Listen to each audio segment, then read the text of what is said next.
ನಮಸ್ಕಾರ ಸ್ನೇಹಿತರೆ, ಈ ವಾರದ ಇನ್ನೊಂದು ಹೊಸ ಸಂಚಿಕೆಯಲ್ಲಿ ನಿಮ್ಮೆಲ್ಲರಿಗೂ ಸ್ವಾಗತ ಸುಸ್ವಾಗತ. ಈ ದಿನ ನನ್ನ ಫೇವರೇಟ್ ಮತ್ತೆ ಅದ್ಭುತವಾದ ರೆಸಿಪಿ ಒಂದು ಮಾಡ್ಕೊಡ್ತಾ ಇದ್ದೀನಿ. ಅದು ಯಾವುದಪ್ಪ ಅಂತ ಹೇಳಿದ್ರೆ, ಮದುವೆ ಮನೆ ಅಥವಾ ಹೋಟೆಲಲ್ಲಿ ಮಾಡ್ತಕ್ಕಂಥ ಬಿಸಿ ಬಿಸಿಯಾದ ಬಿಡಿಯಾಗ ಅಷ್ಟೇ ಅದ್ಭುತವಾಗಿ ಕಾಣಿಸ್ತಕ್ಕಂಥ ಶಾವಿಗೆ ಬಾತ್. ಇದು one of my favourite dish ಕೂಡ. ಸೊ ಈ ಡಿಶ್ನ ಯಾವ ರೀತಿ ಮಾಡಬೇಕು, ಈ ಶಾವಿಗೆ ಬಾತ್ನ ಪರ್ಫೆಕ್ಟ್ ಮೆಥಡಲ್ಲಿ ಹೇಗೆ ಮಾಡಬೇಕು ಅನ್ನೋದನ್ನ ನಾನು ಈ ವಾರ ಹೇಳ್ಕೊಡ್ತಾ ಇದ್ದೀನಿ. ಹಾಗಾದರೆ ಮತ್ತಿನ್ಯಾವುದೇ ತಡ ಮಾಡಿದಿರ ನಡೀರಿ ಈ ಒಂದು ಅದ್ಭುತವಾದ ರೆಸಿಪಿ ಯಾವ ರೀತಿ ಮಾಡಬೇಕು ಅನ್ನೋದನ್ನ ನೋಡುವ.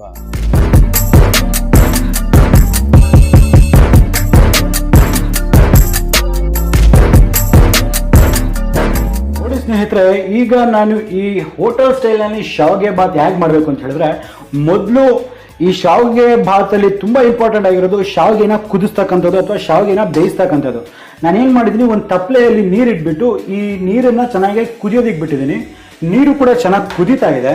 ಈ ನೀರಲ್ಲಿ 1 ಟೇಬಲ್ ಸ್ಪೂನ್ ಅಷ್ಟು ಎಣ್ಣೆನ ಹಾಕೊತೀನಿ. ಇವಾಗ ನೀರು ಚೆನ್ನಾಗಿ ಬೇಯ್ತಾ ಇದೆ. ಇವಾಗ ನಾನು ಈ ಫ್ಲೇಮ್ನ ಆಫ್ ಮಾಡಿಬಿಡ್ತಾ ಇದ್ದೀನಿ. ನೆನಪಿರಲಿ, ನಾನು ಸ್ಟವ್ನ ಆಫ್ ಮಾಡ್ತಾ ಇದ್ದೀನಿ. ಇವಾಗ ಈ ಶಾವಿಗೆನ ನಾನು ಬ್ರೀವಿಂಗ್ ಮೆಥಡಲ್ಲಿ ಬೇಯಿಸ್ತಾ ಇದ್ದೀನಿ. ನೋಡಿ, ಇದು ಚೆನ್ನಾಗಿರ್ತಕ್ಕಂಥ ಅಕ್ಕಿ ಶಾವಿಗೆ. ನೋಡಿ ಎಷ್ಟು ಸಣ್ಣ ಇದೆ. ಈ ಅಕ್ಕಿ ಶಾವಿಗೆನ ಇದರಲ್ಲಿ ನಾನು ನೀರಲ್ಲಿ, ಇವಾಗ ಕುದಿತಾ ಇರೋ ನೀರಲ್ಲಿ ಹಾಕೊತಾ ಇದ್ದೀನಿ.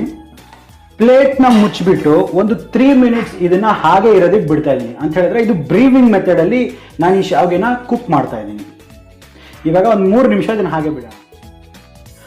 ನೋಡಿ, ಈಗ ಒಂದು 3 ನಿಮಿಷ ಆಗಿದೆ. ಸೊ ಈಗ ನಾನು ಈ ಪ್ಲೇಟನ್ನು ತೆಗಿತಾ ಇದ್ದೀನಿ.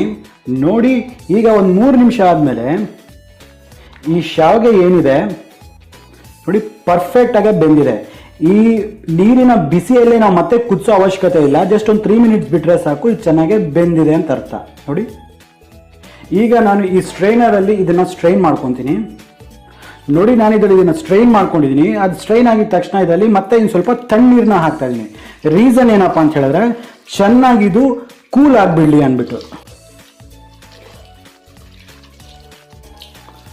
ಸೊ ಹೀಗೆ ಮಾಡೋದ್ರಿಂದ ಇದು ಕುಕಿಂಗ್ ಪ್ರೋಸೆಸ್ ಸ್ಟಾಪ್ ಆಗುತ್ತೆ.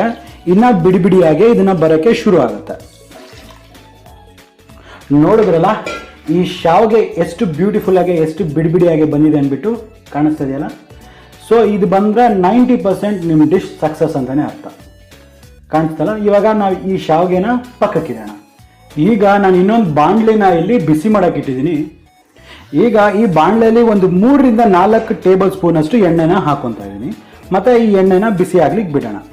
ಮತ್ತೆ 1 ಟೀ ಸ್ಪೂನ್ ಅಷ್ಟು ತುಪ್ಪ ಕೂಡ ಹಾಕ್ತಾ ಇದ್ದೀನಿ. ನೋಡಿ, ಈಗ ಈ ಎಣ್ಣೆ ಮತ್ತೆ ತುಪ್ಪ ಬಿಸಿಯಾಗಿದೆ. ಇದರಲ್ಲಿ ನಾನು ಒಂದು 10 ರಿಂದ 15 ಗೋಡಂಬಿನ ಹಾಕೊಂಡು ಫ್ರೈ ಮಾಡ್ಕೊತೀನಿ. ಇದು ಚೆನ್ನಾಗಿ ಕೆಂಪಗಾಗೋವರೆಗೂ ಇದನ್ನ ಚೆನ್ನಾಗಿ ಹುರಿಯೋಣ. ನೋಡಿ, ಇವಾಗ ಇದು ಕಂದು ಬಣ್ಣ ಬಂದಿದೆ. ಇವಾಗ ಇದನ್ನ ತೆಗೆದುಕೊಂಡ್ಬೇಡ.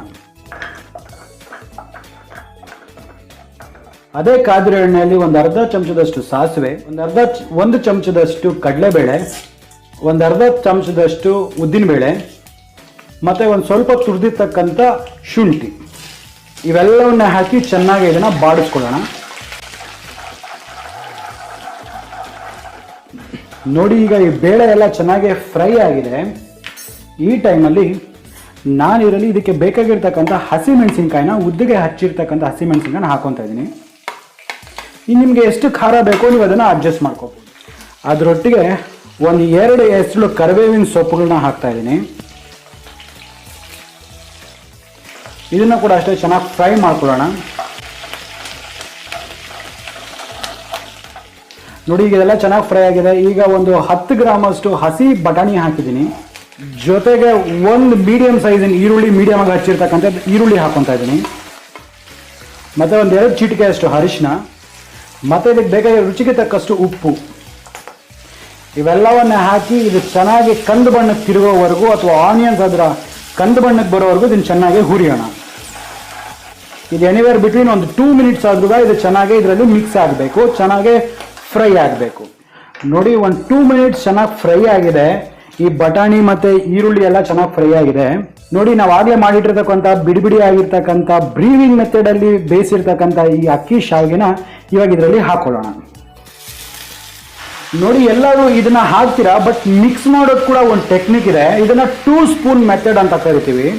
ಈ ರೀತಿ 2 ಸ್ಪ್ಯಾಚುಲನ ತಗೊಂಡು ನಾವು ಮಿಕ್ಸ್ ಮಾಡೋದ್ರಿಂದ ಮತ್ತೆ ಇದು ಪುಡಿ ಪುಡಿ ಆಗೋದಿಲ್ಲ, ತುಂಬ ಹೆಚ್ಚು ಪುಡಿ ಪುಡಿ ಆಗೋದಿಲ್ಲ. ಸೊ ಹೀಗೆ ಮಾಡೋದ್ರಿಂದ ಈ ಶಾವಿಗೆ ಕೂಡ ಚೆನ್ನಾಗಿ ಮಿಕ್ಸ್ ಆಗುತ್ತೆ. ಅಟ್ ದ ಸೇಮ್ ಟೈಮ್ ಶಾವಿಗೆ ಕೂಡ ಪುಡಿ ಆಗೋದಿಲ್ಲ. ಇದನ್ನ 2 ಸ್ಪೂನ್ ಮೆಥಡ್ ಅಂತ ಹೇಳ್ತಾರೆ. ಈ ಥರ ನೀವು ಮಿಕ್ಸ್ ಮಾಡೋದ್ರಿಂದ ನಿಮಗೆ ಶಾವಿಗೆ ಇನ್ನೂ ಹೆಚ್ಚಾಗಿ ಪುಡಿ ಪುಡಿಯಾಗಿ ಕಟ್ ಆಗೋದಿಲ್ಲ. ಈ ಟೆಕ್ನಿಕ್ಸ್ನ ನಾವು ಸಲಾಡಲ್ಲಿ ಯೂಸ್ ಮಾಡ್ತೀವಿ. ಸೊ ಅದೇ ಟೆಕ್ನಿಕ್ನ ನಾನು ಇಲ್ಲಿ ಯೂಸ್ ಮಾಡಿದ್ದೀನಿ. ಒಂದು ಅರ್ಧ ಕಪ್ನಷ್ಟು ಕೊಬ್ಬರಿ ತುರಿ ಹಾಕ್ತೀನಿ. ಇದು ಆಪ್ಷನಲ್, ಬಟ್ ನನಗೆ ಇದು ಕೊಬ್ಬರಿ ತುರಿ ಹಾಕೋದ್ರಿಂದ ತುಂಬ ಇಷ್ಟ, ಅದಕ್ಕೆ ನಾನು ಕೊಬ್ಬರಿ ತುರಿ ಹಾಕ್ತಾ ಇದ್ದೀನಿ. ಮತ್ತು ನಿಮ್ಗೆ ಎಷ್ಟು ಬೇಕೋ ಅಷ್ಟು ನಿಂಬೆ ಹುಳಿ. ಮತ್ತೊಂದು ಸತಿ ಇದನ್ನ ಚೆನ್ನಾಗಿ ಮಿಕ್ಸ್ ಮಾಡ್ಕೊಳ್ಳೋಣ.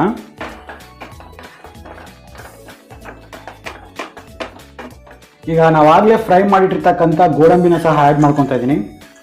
ಇದನ್ನ ಮಿಕ್ಸ್ ಮಾಡಿಬಿಟ್ಟು ಇವಾಗ ಹೋಟೆಲ್ ಸ್ಟೈಲ್ ಅಥವಾ ಮದುವೆ ಮನೆಗಳಲ್ಲಿ ಮಾಡ್ತಕ್ಕಂಥ ಬಿಡಿ ಬಿಡಿಯಾಗಿ ಉದುರುದ್ರಾಗಿ ಎಷ್ಟೋ ರುಚಿಕರವಾಗಿ ಕಾಣಿಸ್ತಕ್ಕಂಥ ಈ ಶಾವಿಗೆ ಬಾತ್ ಈಗ ರೆಡಿ ಇದೆ. ಸೊ ಮತ್ತೇನಾಗ ತಡ, ನಡೀರಿ ಟೇಸ್ಟ್ ಮಾಡೋಣ. ನೋಡಿದ್ರಲ್ಲ ಸ್ನೇಹಿತರೆ, ಈ ಮದುವೆ ಮನೆ ಅಥವಾ ಹೋಟೆಲ್ ಸ್ಟೈಲ್ನಲ್ಲಿ ಮಾಡ್ತಕ್ಕಂಥ ಶಾವಿಗೆ ಬಾತ್ ಎಷ್ಟು ಸುಲಭ ಮಾಡೋದು ಅಂದ್ಬಿಟ್ಟು. ಸೊ ಇದು ಮಾಡಲಿಕ್ಕೆ ಎಷ್ಟು ಸುಲಭನೋ, ರುಚಿಯಲ್ಲಿ ಕೂಡ ಅಷ್ಟೇ ಅದ್ಧೂರಿ, ಅಷ್ಟೇ ಅದ್ಭುತವಾಗಿರುತ್ತೆ. ಹಾಗಾದರೆ ನಂಗೆ ಅನ್ಸುತ್ತೆ ನಿಮಗೆ ವಿಡಿಯೋ ಇಷ್ಟ ಆಗಿದೆ ಅಂದ್ಬಿಟ್ಟು. ಇಷ್ಟ ಆಗಿದೆ ನಮ್ಮ ಚಾನಲ್ನ ಸಬ್ಸ್ಕ್ರೈಬ್ ಮಾಡ್ಕೊಳ್ಳೋದನ್ನ ಮರಿಬೇಡಿ. ಹಾಗೆ ಪಕ್ಕದಲ್ಲಿ ಬೆಲ್ಲೈಕನ್ ಇರುತ್ತೆ, ಬೆಲ್ಲೈಕನ್ ಟಚ್ ಮಾಡಿಬಿಟ್ಟು ನೋಟಿಫಿಕೇಶನ್ ಆಲ್ ಮಾಡಿ. ಜೊತೆಯಲ್ಲಿ ಇನ್ಸ್ಟಾಗ್ರಾಮ್ ಮತ್ತು ಫೇಸ್ಬುಕ್ ಪೇಜಸ್ನ ಸಹ ಲೈಕ್ ಮಾಡಿ. ನನಗೆ ತುಂಬಾ ಒಂದು ಮೋಟಿವೇಶನ್ ಅಂತಕ್ಕಂಥದ್ದು ಸಿಗುತ್ತೆ. ಹಾಗಾದರೆ ಮತ್ತೆ ಈ ಥರದ್ದೇ ಒಂದು ಹೊಸ ವೈವಿಧ್ಯಮಯ ಅಡಿಗೆಗಳೊಂದಿಗೆ ನಿಮ್ಮ ಮುಂದೆ ಹಾಜರಿರ್ತೀನಿ. ಅಲ್ಲಿವರೆಗೂ ನಾನು ನಿಮ್ಮ ದೀಪಕ್ ಶರ್ಜಾ ಸೈನಿಂಗ್ ಆಫ್ ಅಂಡ್ ಜೈ ಹಿಂದ್, ಜೈ ಕರ್ನಾಟಕ, ನಮಸ್ಕಾರ.